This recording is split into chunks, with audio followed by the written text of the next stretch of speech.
Will the committee supply please come to order? This section of the committee supply will now resume consideration of the estimates for the Department of Sport, Culture and Heritage. Questioning for this department will proceed in a global manner. The floor is now open for questions. The member for Burrows. Thank you, Mr. Chair, and I welcome the Minister back. We were talking about the film industry in Manitoba yesterday. I want to continue on that, and I want to share that I had got a chance to visit the Big Sky Studio, which is a huge infrastructure coming up in Manitoba, and it's going to create so many jobs in Manitoba.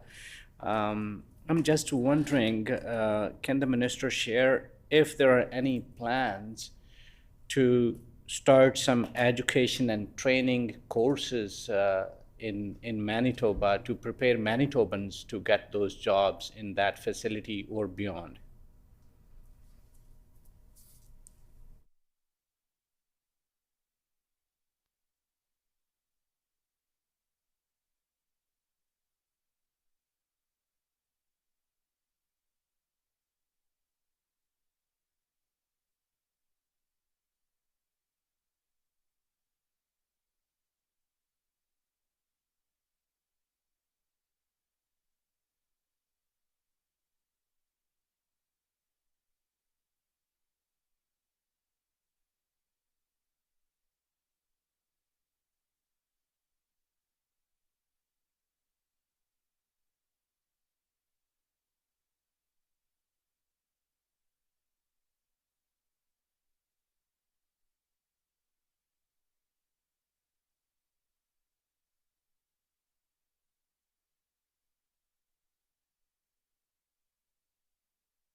The Honourable Minister of Sport, Heritage and Culture. Thank you, Mr. Chair. Well, I appreciate the question from the member opposite. It is, we all know that there is labor challenges in all industries, including the film industry, and we are, as a government here, working with the industry to try and address capacity issues in this space. As you know, like I said earlier, there's capacity issues or workforce capacity issues in every aspect of in every industry. So this is not unusual to see in the film sector.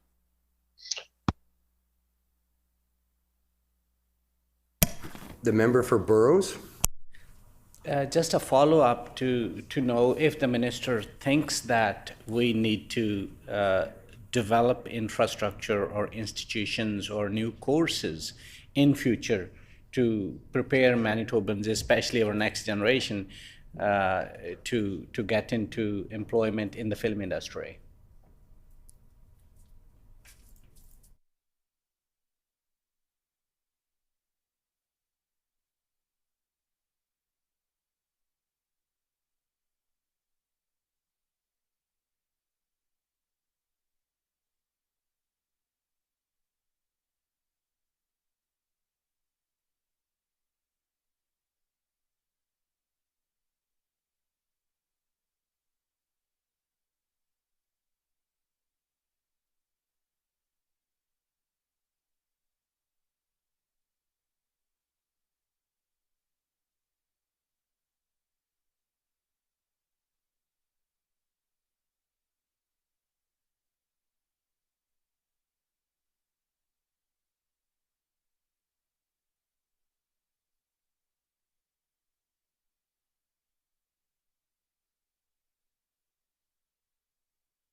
The Honourable Minister.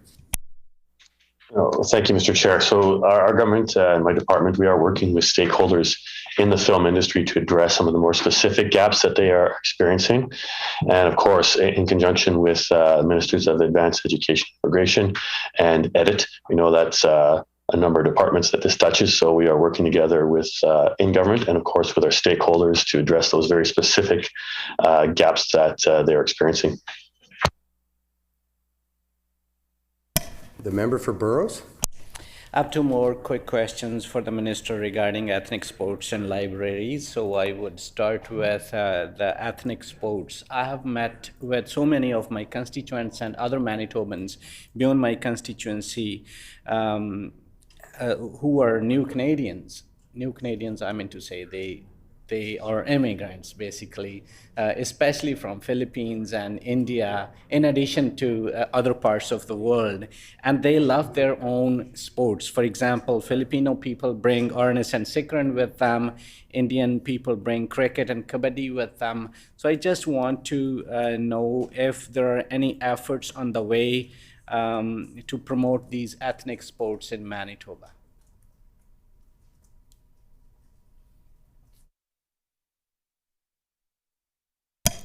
The Honourable Minister. Thank you, Mr. Chair, and I appreciate the question. I know that the member opposite has a lot of constituents that would be interested and I think are very aware of the ACSC fund, the Arts, Culture and Sports and Community Fund that we've created. It's a $100 million fund spread over 3 years. This year alone, it's $34 million for this first intake. And the large capital component is has a deadline of October 31st. So Halloween, it's the deadline for this incredible initiative that the Manitoba government has undertaken. We know that post-COVID or during COVID rather, a lot of community groups were feeling the pressure. And this is the hopes and the idea of this ACSC fund is not only is it the right thing to do, we do know that it'll help communities not just survive post-COVID, but thrive post-COVID. And a lot of new Canadian communities, I know I've been in conversations with a number of communities. I know a number of MLAs from all sides of the House have been in conversations with their communities about this fund. I think it's a great opportunity to put some money into some of the arts, culture, and sports sector. And in fact, I think that arts, culture, and sport are interrelated, as the member opposite alluded to already. A lot of new Canadians do have sports that they bring from their home countries here, and that is very much a cultural aspect to the sports as well. So I encourage all members in the House and certainly members opposite here to continue to remind your constituents to apply for the ACSC fund. This first intake, like I said, for the large capital is coming up to a deadline here of October 31st. Thank you. The member for Burrows. Thank you, Mr. Chair, and I thank the Minister for the details. I want to ask about the new developments. Our city is growing and there are so many new developments in the city, even beyond the perimeter also. For example, in near my constituency, Amber Trails, Amber Gate, Aurora, and so on. There are so many new developments. But there are no libraries and sports infrastructure for these people, hardworking Manitobans. Is there a plan to invest in such projects for these Manitobans in Manitoba? The Honourable Minister. Thank you, Mr. Chair. And again, I just want to point back to the ACSC fund because libraries are included in that. And I encourage all community groups around the city that are interested in developing and further developing their communities to apply for this. So I know the member opposite is quite aware of the ACSC fund. And so I do encourage him that if he has any constituents in his area, and certainly if he gets a large capital, municipalities can apply for it. So make his city councilors in his area that he overlaps with, make sure that they are aware that they can contribute to this important, or apply for this important fund. As the member opposite has mentioned, of course, we know Winnipeg is growing and there's different demographics now in the city here, particularly over the last 10 years. It's important to continue to grow our infrastructure in line with that. That's what the ACSC fund is there for, and I encourage all members to make sure their constituents are aware of it and know how to apply for it. Is there any further questions? Seeing none, we'll move on to resolutions. Resolution 14.2, resolve that there be granted to His Majesty a sum not exceeding $55,719,000 for sport, culture, and heritage, culture and sport programs for the fiscal year ended March 31st, 2023. Shall a resolution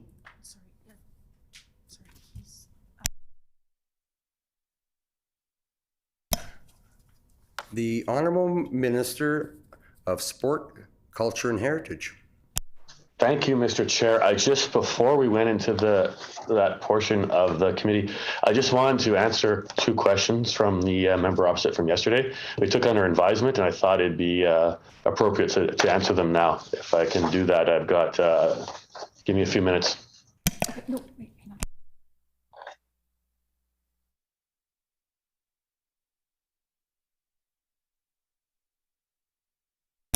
Is there leave to pause resolution portion and return back to the comments question or comments from the minister?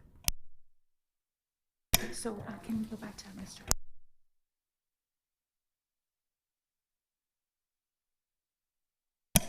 The member for Burrows? I have this minister's salary. Okay, sorry. We'll get back.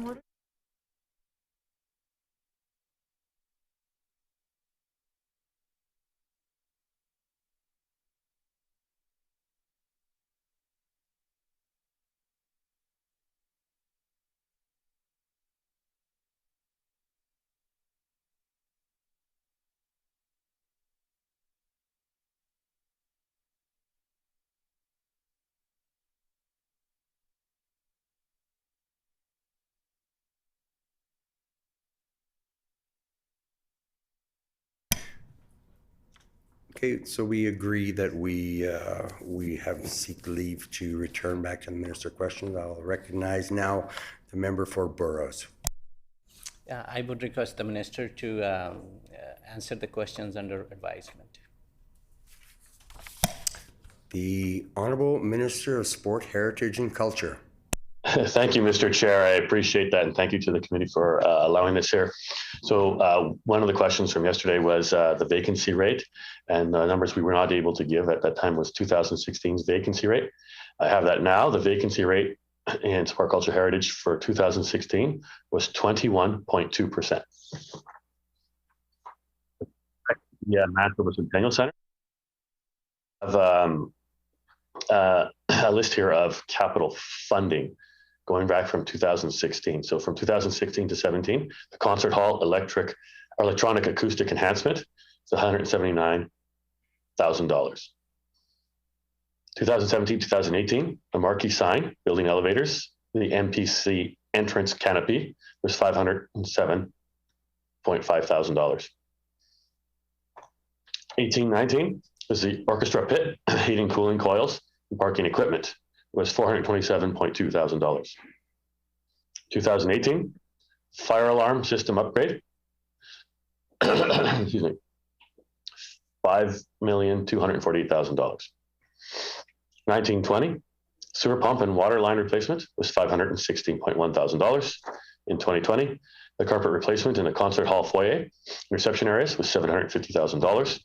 In 2021, the washroom upgrades and handrail upgrades was $439,900.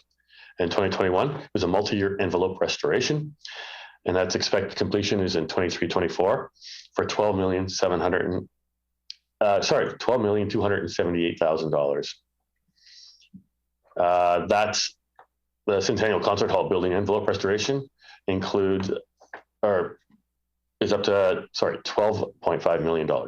So for a total of $20,347,000.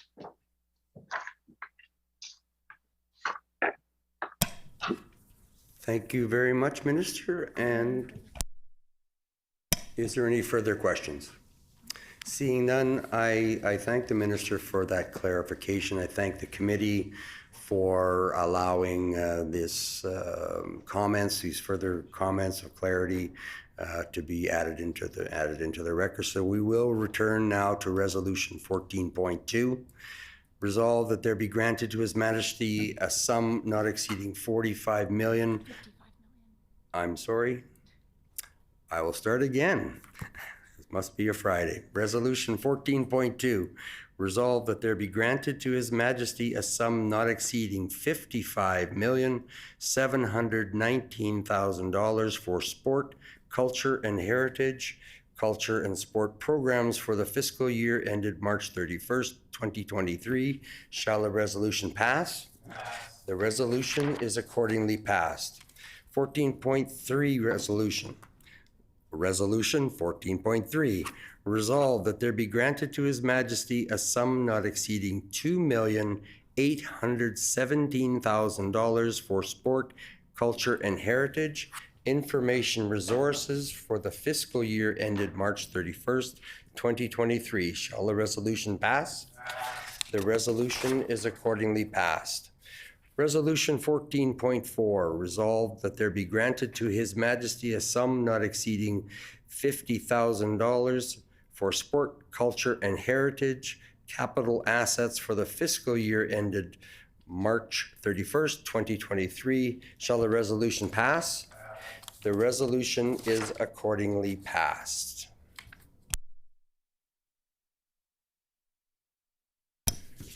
The last item to be considered for the estimates of this department is item 14.1 bracket A, the minister's salary, contained in resolution 14.1.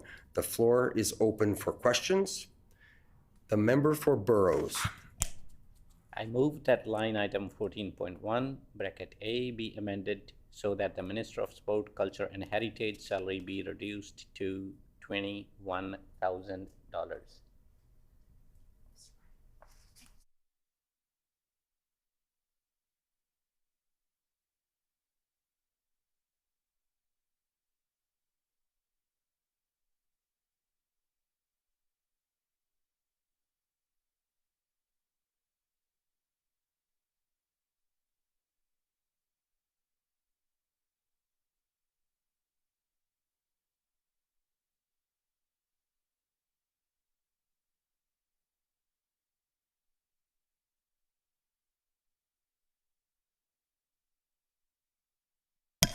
It has been moved by the honorable member for the Burrows that line item 14.1 bracket A be amended so that the Minister of Sport, Culture and Heritage salary be reduced to $21,000.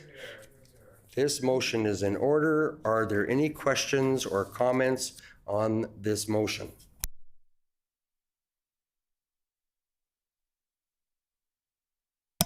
Seeing none, the question, is the committee ready for the question? All those in favor of the motion, shall the motion pass? No. I hear a no. All those in favor of the motion, please say aye. Aye. All those opposed to the motion, please say nay. Nay. In my opinion, the nays have it.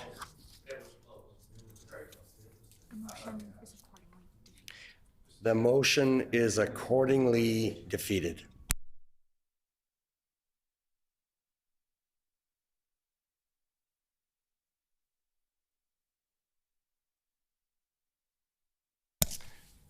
We'll move on to Resolution 14.1, resolved that there be granted to His Majesty a sum not exceeding $21,857,000 for sport, culture and heritage administration and finance for the fiscal year ended March 31st, 2023.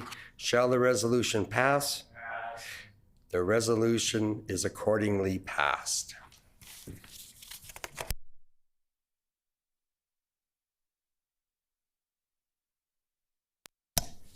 This completes the estimates of the Department of Sport, Culture and Heritage The next set of estimates to be considered for this section of the Committee of Supply is for agriculture.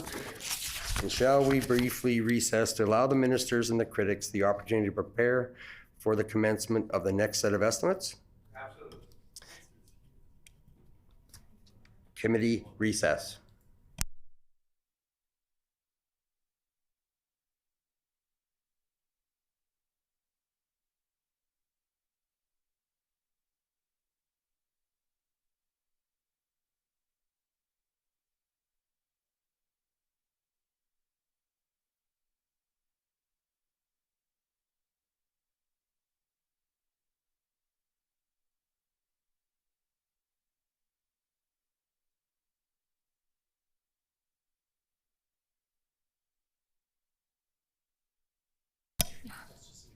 Minister, you're ready to go anytime. Just put a wave up. Good, thank you.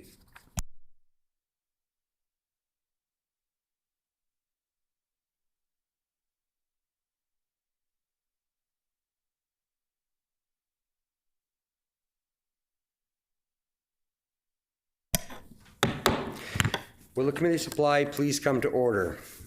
This section of the Committee Supply will now consider the estimates of the Department of Agriculture. Does the Honourable Minister have an opening statement? Yes. The Honourable Minister of Agriculture. Thank you. As Minister for the Department of Agriculture, I am pleased to talk today about how our budget will support the important priorities for our government, including caring for the environment, building a strong economy, providing meaningful employment, and respectful and inclusive reconciliation. I don't see a timer up here, Mr. Chair, but I'll continue along. Usually we see timer. I have to change my view probably on here, but I'll continue on and maybe you can give me a 1-minute wave or something. Our agriculture industry will continue to experience our commitment to sustainable growth in agriculture and the agri-processing value chain through innovative programs and services. The 22-23 budget continues progress on key initiatives and programming to foster sustainable growth for agriculture producers and processors. The reorganization of the department in January has allowed for a stronger focus on agriculture and a structure to better engage and achieve client needs and government objectives. Through a modern service delivery model in partnership with Manitoba Agriculture Services Corporation, or MASC for short, which I'm sure the critic is well aware of, we will provide a single point access for rural Manitobans to services provided by MASC and Manitoba Agriculture. So it's kind of a one-stop shop. And I had the privilege of touring all these throughout the summer, and it was great meeting all of the employees and people that are the face of government for our producers. They do such a great job, and I just want to thank them for all of their hard work in ensuring that our producers and Manitobans have everything they need. And they're such a very friendly face that comes and welcomes you. So I just want to say thanks to everybody and all the great hard work that they do on behalf of the industry.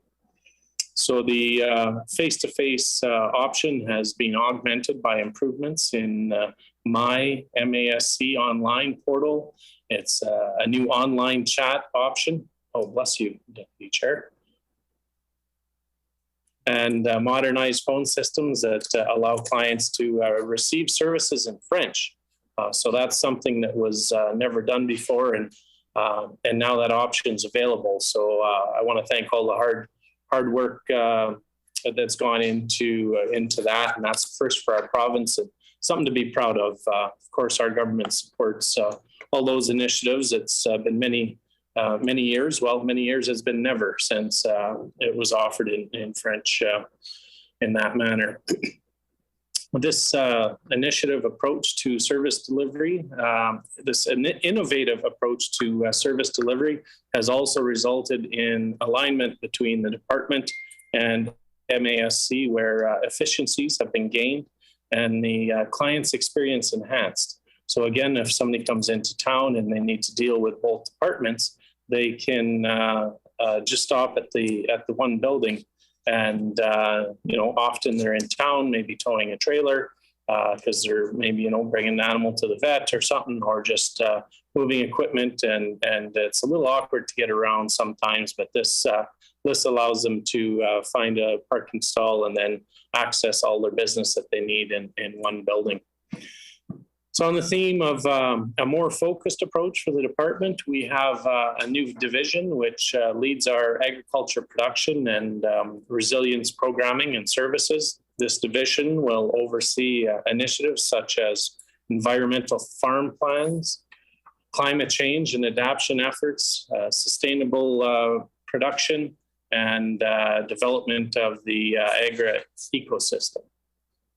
So the division will also manage ongoing investments such as $1.5 million towards the Sustainable Agriculture Incentives Program, as well as facilitate research to advance innovation and competitiveness of the sector. So a priority for this research will focus on the impacts of climate change on the ag sector. But speaking of climate change, the percentage of normal precipitation in 2021 ranged from 30 to 70%, depending on the region of the province. I think in the Interlake region, and everybody who lives there can probably attest to, we would question whether it was even 30% on some of the farms. It was a drought that was not in the memory of a lot of the older producers in the area. So our heart goes out to them. Our grain and vegetables and forages and pasture yields were reduced by anywhere from 25 to 60% in 2021. And of course, all livestock sectors experience increase in feed costs and shortages that are beyond the imagination. So that is the 2021 drought. I will speak to the impacts of excess moisture of 2022 a little bit later. But however, whether it be drought or flood or extreme heat, Manitoba has and is committed to reducing greenhouse gas emissions from the agriculture sector. Manitoba has worked closely with Fertilizer Canada and Keystone Agriculture producers to deliver extension programming for our nutrient stewardship to improve fertilizer use, efficiency, and reduce greenhouse gas emissions. Our announcement on October 13th saw us signing our fourth memorandum of understanding with Environment, Climate, and Parks, Fertilizer Canada, and of course, Keystone Agriculture producers. It has set the stage for the next 4 years for our agreement. So during the drought, producers were challenged to manage their winter feed supplies and in some case, downsize their breeding herds. Manitoba utilized a multi-pronged approach where we used existing and new emergency programs to meet producers' immediate needs to assist with the recovery from the drought. So I just want to mention how hard the department worked, and the previous minister, we have to take our hats off to him and his team when he was in here, of how robust this programming is. I would argue that it's will be probably the model that any provinces follow in the future. There's our neighboring provinces showed their support of how robust our program was. So again, thank you to all the many hours behind the scenes that went into this program, and thank everybody for the department for their hard work and all the consulting that they did as well through that. It was probably one of the most consulted programs to ensure that we got it right, and that's exactly what they did. Under the Canadian Agriculture Partnership, Manitoba provides business risk management support to producers through agri-insurance, agri-stability, and also agri-invest. Agri-insurance, delivered by MASC, provides insurance to help manage crop, hay, and pasture production losses.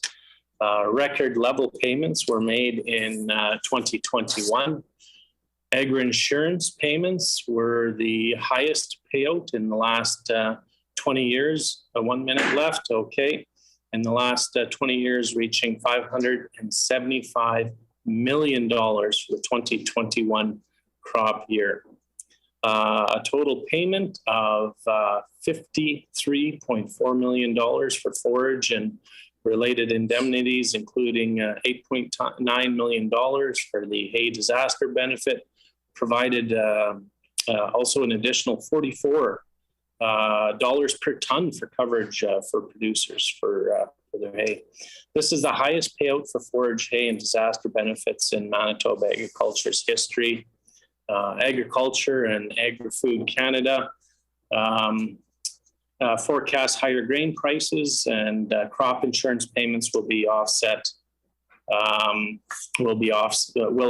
the impacts of drought in Western Canada on farm income. I have so much more good news to say. I will probably have to, I guess, reiterate some of that in my answers. And so thank you for the time to present here. And, The Honourable Minister's time is up. We thank the Minister for those questions. I thank you for your expression of concern for the chair of the coughing here.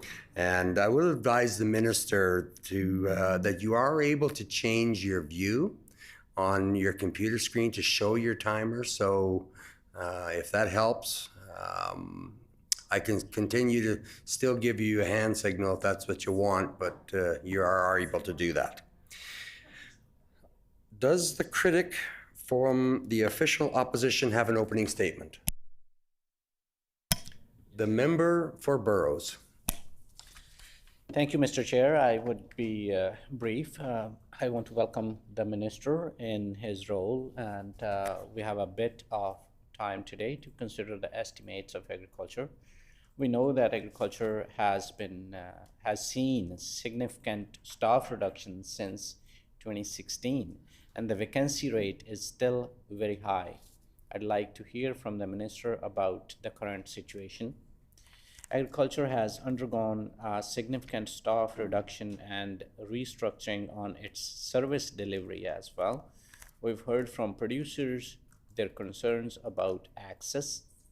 I have some questions about that as well. We've also noticed an 11% contraction in the loan portfolio. Would like to hear more about why that is. I have also heard from producers about their concerns about unseeded acres this year in Manitoba, especially in the Interlake. I would like to hear more from the minister. We also have questions about animal welfare, crown lands, and the reorganization of peak of the market. So I look forward to our discussion today. Thank you. We thank the member for that opening statement. Under Manitoba practice, debate on the minister's salary is the last item considered for the department in the Committee of Supply.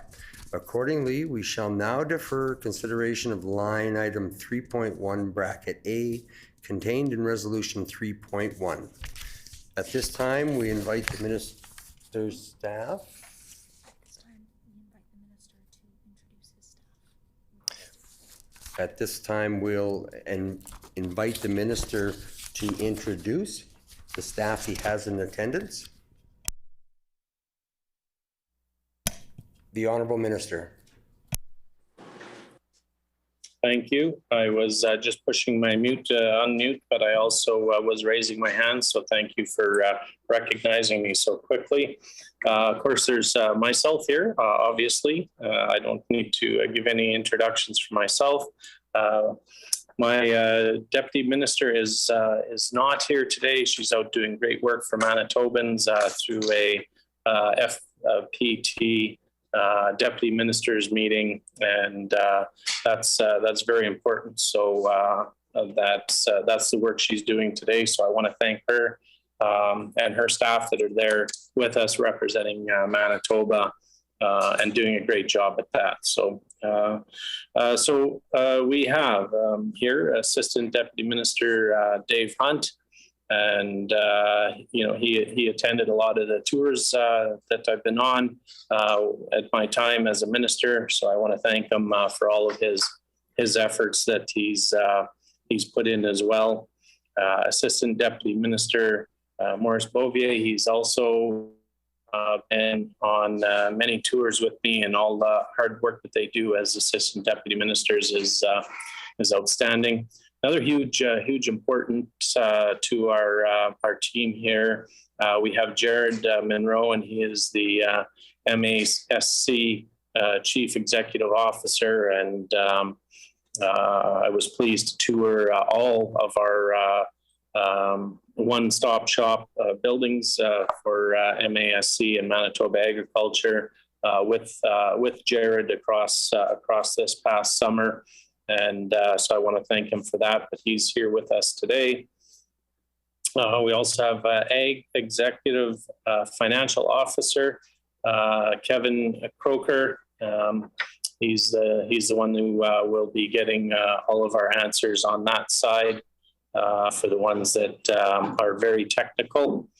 And of course, we have MASC Chief Financial Officers, Minot Pascal, and she's been a great addition to the team that's here with us today as well. Also included in the room, I do have my special assistant, Lisa Dick, and I guess the official term is Chief of Staff, I guess, but I think we all know them as SAs or Special Assistants. And I also want to thank them for all of their hard work that they do to help us do our day-to-day activities. Thank you. Thank you, Minister, and welcome to all those in attendance. According to our Rule 77, Bracket 16, during the consideration of departmental estimates, questioning for each department shall proceed in a global manner with questions put separately on all resolutions once the official opposition critic indicates that questioning has concluded. The floor is now open for questions. The member for Burrows. Thank you, Mr. Chair.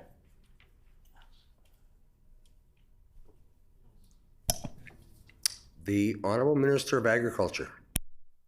Yeah, sorry, I'm just not in the room, so I apologize for that. Or I guess I'm not even allowed to say that. I'm sorry, I'm attending virtually.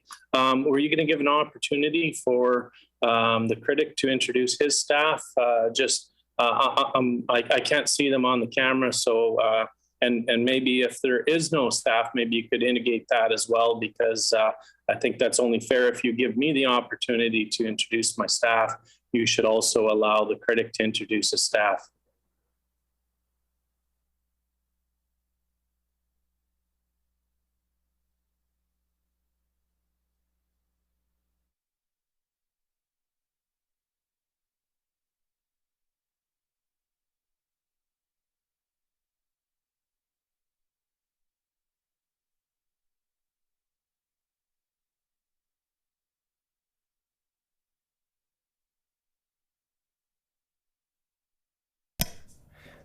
The member for Burrows, if he chooses to use that time to introduce these people, it is his choice. Otherwise, the member for Burrows can go right into questioning. The member for Burrows. Thank you, Mr. Chair. I thank the Minister for introducing his staff, and I welcome the staff to this meeting. And those are my previous colleagues when I was working in the department. Happy to be with them. Can I ask the Minister to introduce me to his political staff in addition to the ones he already did?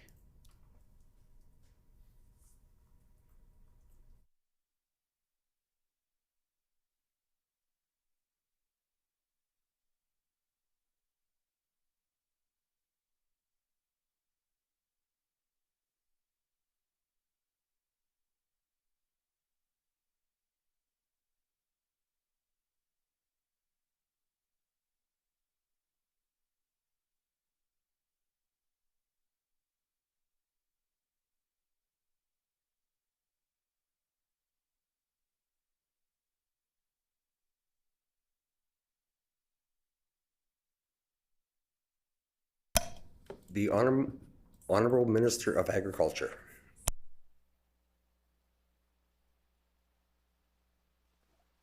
Sorry, I almost started speaking with the mute button on, and that would have been $5 into our Christmas fund jar.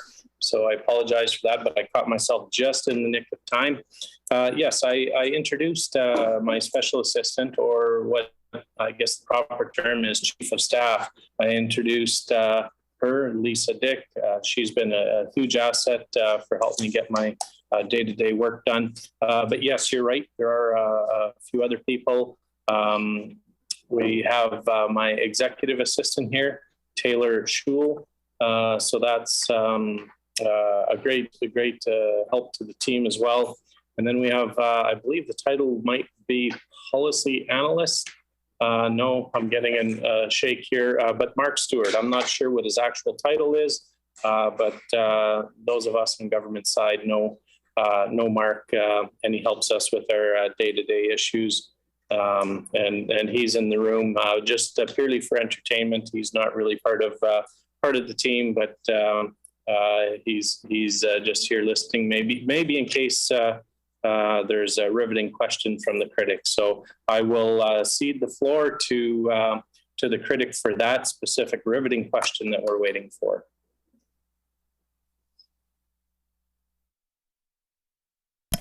The member for Burrows. Thank you, Mr. Chair, and thank the Minister for almost introducing the details for your political staff, excluding their exact titles. I would expect the Minister to know the titles of their political staff for future. Thanks once again. Thanks once again. I want to ask the Minister, can the Minister provide me with a vacancy rate for the department as a whole?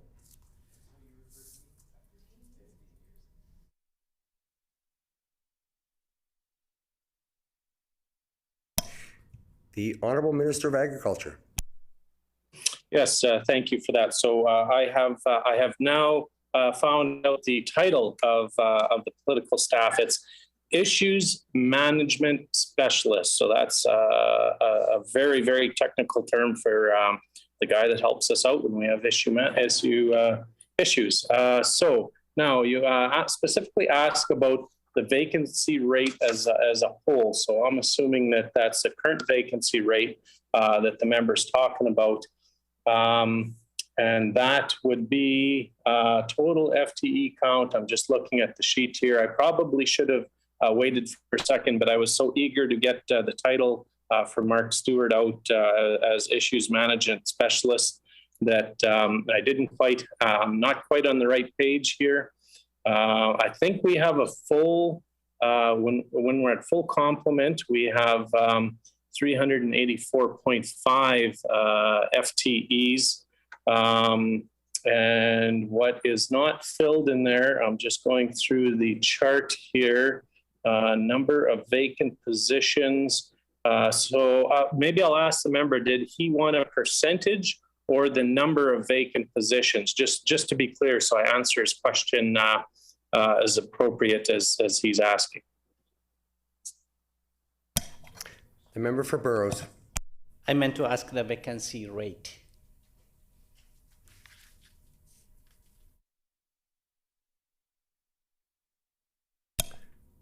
The Honorable Minister. So that's a vacancy percentage then, I'm assuming, right? Okay, so that is 17.14% vacancy rate in Manitoba agriculture. So some of these positions, as we did, hopefully the member remembers that we switched from agriculture and resource development in the spring, early spring, I guess January, winter, as I became minister. So we're still shuffling. We have now shuffled the positions around, and we are working on filling these positions as we speak. I do recall numerous positions coming across my desk and signing. So if he goes online and is excited about agriculture as myself, there might be some positions there that he'd be interested in. I know he used to work in the Department of Agriculture, and he's passionate about it. But there's positions that are coming up daily. So thank you for the interest on that. Oh, just hold on here. There's some. Okay, so of course that's now MASC is separate. So I'll just fulsomely answer his question because to be transparent, MASC is different numbers than Manitoba Agriculture. So MASC is Manitoba Agriculture Services Corporation is 7.9%. So the historical vacancy rate in the department, so as of 2021, so a year ago, was higher. The member might remember asking this last year in estimates, so he would have gotten his answer then. But I'll just remind him of the answer. It was so in 2021 it was 23.6%. So we're working hard at filling these positions. You can see that we've made substantial progress. And then also in 2020, it was 23.3. So there's been a lot of progress made over the past year. Of course, that has a lot to do with the hard work of the department. And there are currently 27 competitions in progress, which would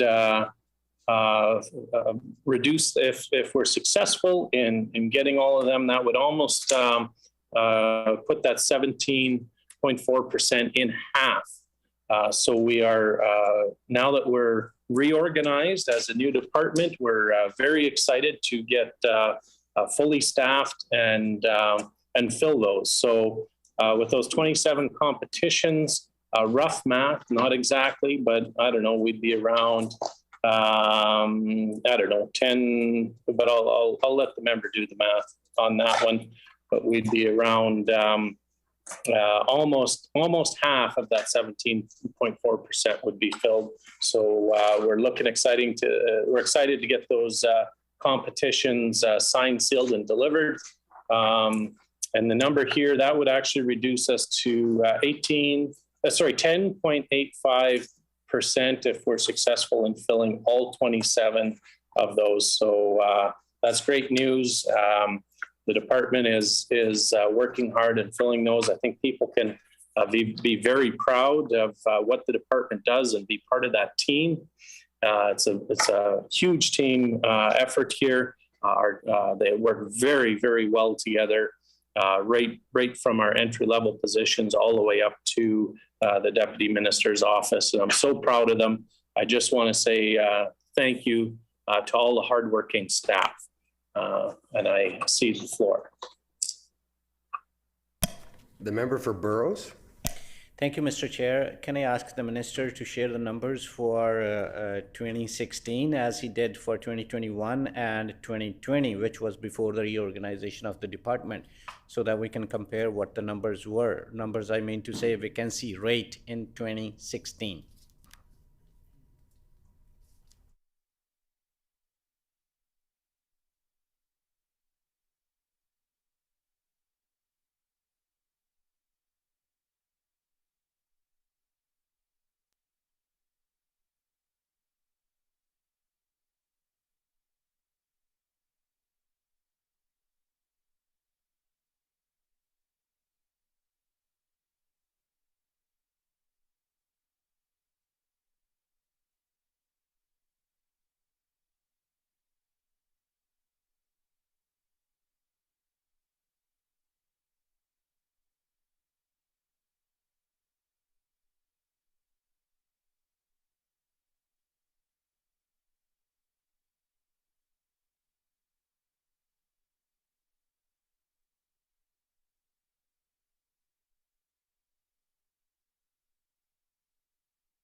The Honorable Minister of Agriculture.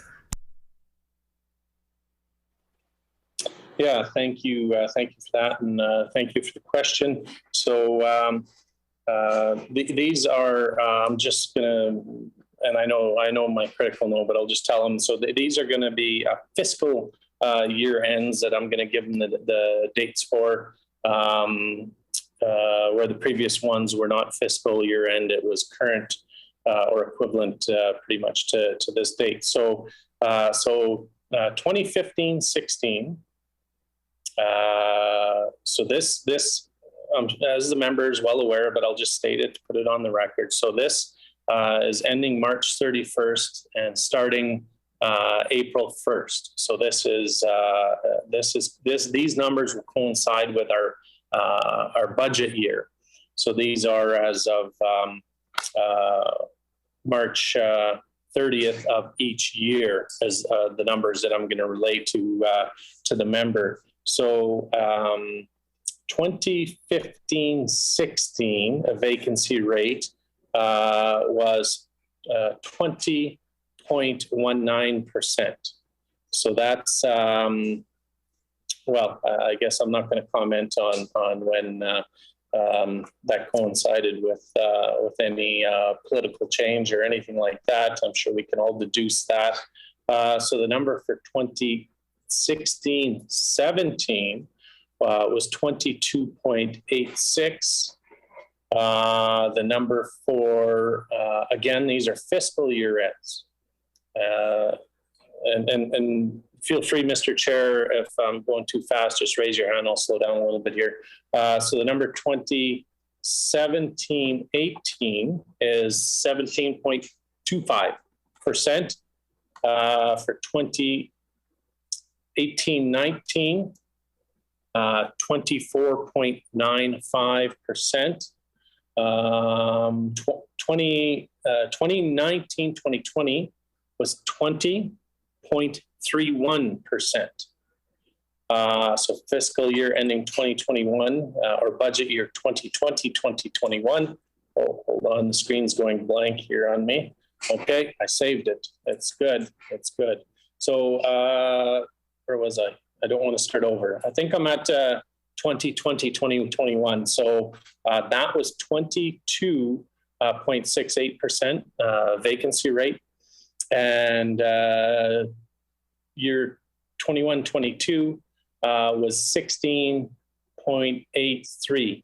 So I just want to reiterate to the member that those numbers will be different from the numbers that I gave him earlier, because those numbers that I gave him earlier kind of coincide with today. So the 17.14% is the most current number that I could get him. So it's not last year's year-end number. It's today's number.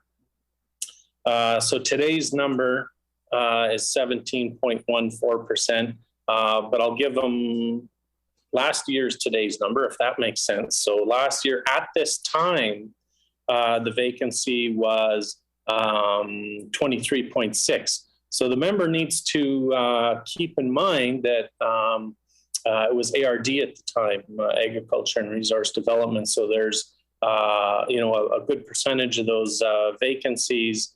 That's the department as a whole, as a percentage. So those vacancies at that time were also inclusive of some of those positions as well. And that, I'm sure the members are aware that change happened in January 5th. And it took a little while to sort out the positions and how the department was split up. And I think the work that the department did was amazing on how they divided the department into the different areas. And I'm very, very happy with the staff that we are able to keep. Their area of expertise is outstanding. And I just want to thank them again for all their hard work. And we're working hard. As I mentioned a minute ago, we have some competitions out there. We are at how many competitions. I could go through and maybe list all the competitions that we have out there, but I'll see in my short time. I'll keep it quick. It is technologists. There's 27 of them, but there's we're from managers of climate resilience, policy specialists. I'm just skipping through the list. There's so many people that we're adding to our team of agriculture here that it's I'm astounded as well. Director of agriculture, marketing strategists, medical technologists. We actually have 2 positions that we're hiring for that. Director of food safety and inspection. Please, though, don't think that this is a complete list. I have the whole list to go through here. Maybe I'll do that in my next answer if the critic desires. The member for Burrows.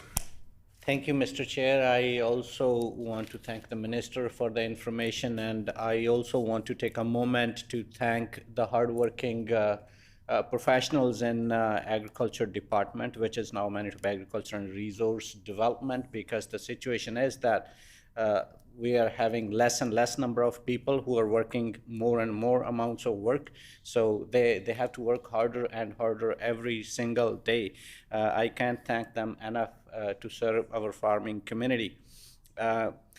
May I know what's the current vacancy rate by the division?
The Honorable Minister.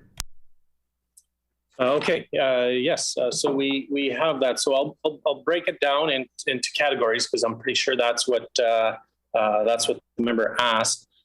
So I'll break those each category down, and so I'll start with corporate services and innovation. There's was the question actually how many positions or percentage? Maybe I should clarify that. Sorry, can you just repeat if it was number of positions or percentage again? So far, we've been going on percentage. I just want to make sure that if he's comparing, he wants to probably keep all his data, but I don't want to make that assumption and then waste his time repeating all of this. So please, can you clarify if that's number of positions or percentage of vacancy in each department? The member for Burrows. Vacancy rate, I guess, is percentage. The Honorable Minister. Yes, thank you for that. I just didn't want to waste this time because I know we're getting late here in the estimates process. Okay, so I'll start again though, just to make sure he knows exactly what we're talking about. It's only fair. So corporate services and innovation. That's a 22.26% vacancy rate, and that consists of executive support, finance, policy and legislation, transformation, programs and permits administration. So that's the groups A through E or whatever that are underneath corporate services and innovation, which is 22.26%. Now, a different category. Industry advancement. And that has subcategories of industry development, value added, food safety and inspection, animal health and welfare. So those combined are 10.64% in industry advancement, 10.64% vacancy rate.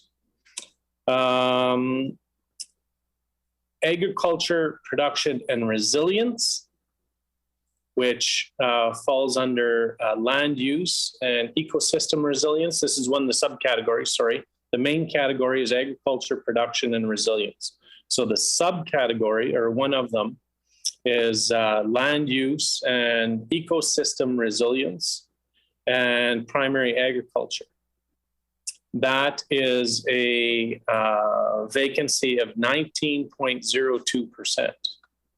So those three categories added together, Manitoba agriculture, gives you, and again, these aren't year end, so please don't mistake those with the numbers that I was giving earlier with the budget year end. These are current numbers, which I assume the member would want as of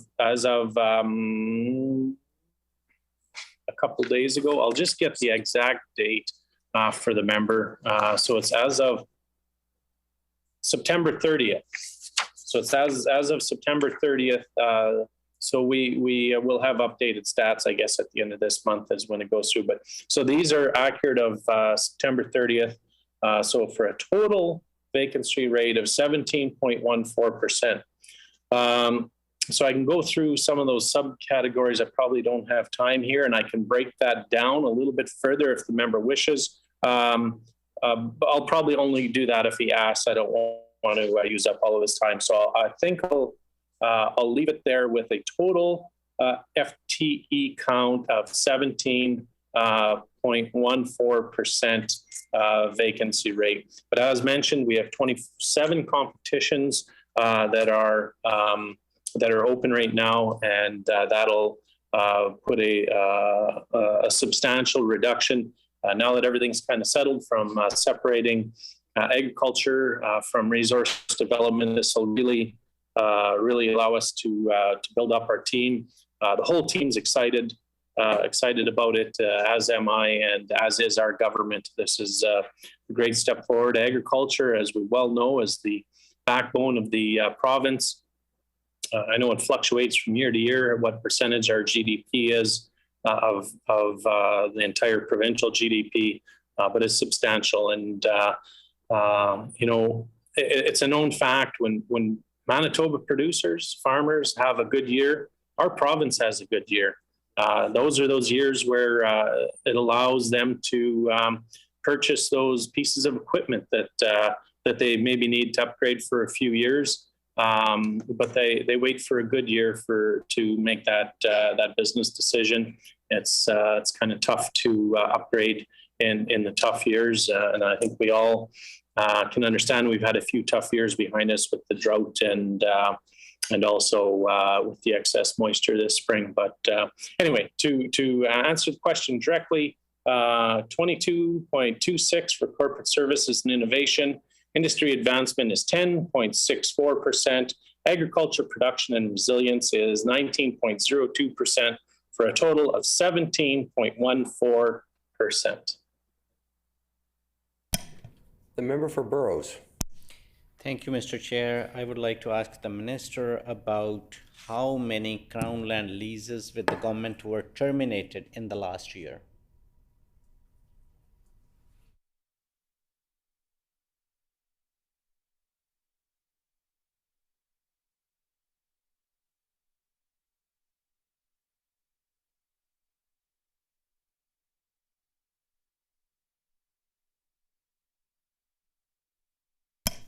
The Honorable Minister. Yeah, so there's a lot of subcategories in there. I would have to ask the member maybe to clarify. Like there's some people that let it go because of the passing in a family. There's people that let it go for non-payment. There's all different circumstances of how a person comes about letting their Ag Crown lands go. Some of them lapse. I don't like to use that word, but so if he could just maybe expand his question so we can get him the accurate data that he's looking for. Back to you. The member for Burrows. Thank you, Mr. Chair. I'm trying to know the number of terminated Crown land leases for whatever reasons last year in total.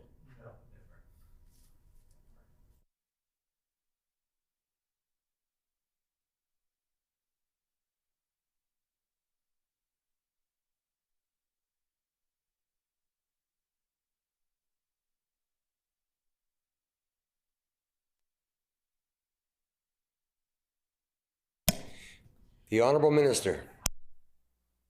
Yeah, thank you. So just so the member's aware, we'll get this answer here right away, but terminated has a different meaning than somebody who's given them up willfully. So does he want terminated or just ended in general? Because terminated is actually a different term than willfully given up or expired, or so does he specifically want terminated? Just so I get him the right answer. I don't want to be having the staff do a whole bunch of work and then all of a sudden it's not the answer he's working for, and I'll give him back the floor in the interest of time.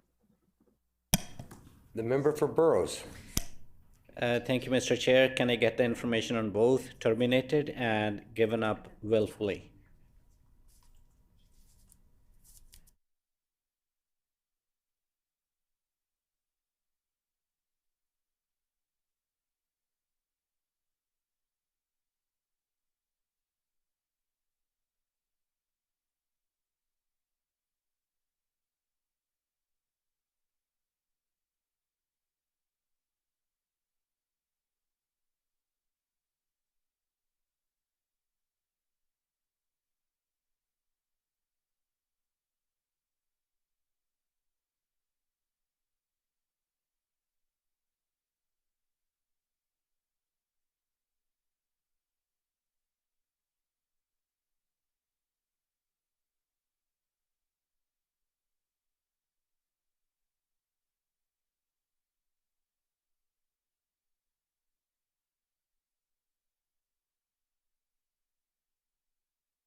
The Honorable Minister of Agriculture.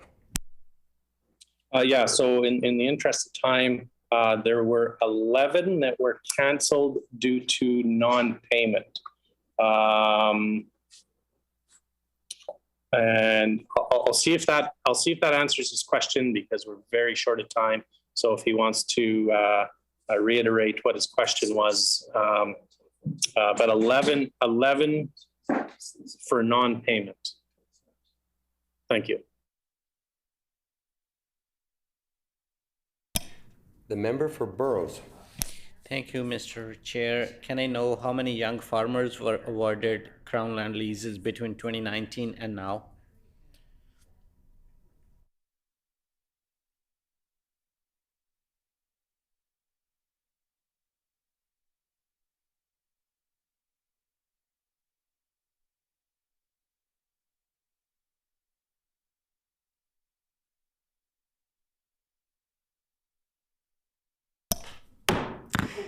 Order, the hour being 12:30 p.m. Committee rise.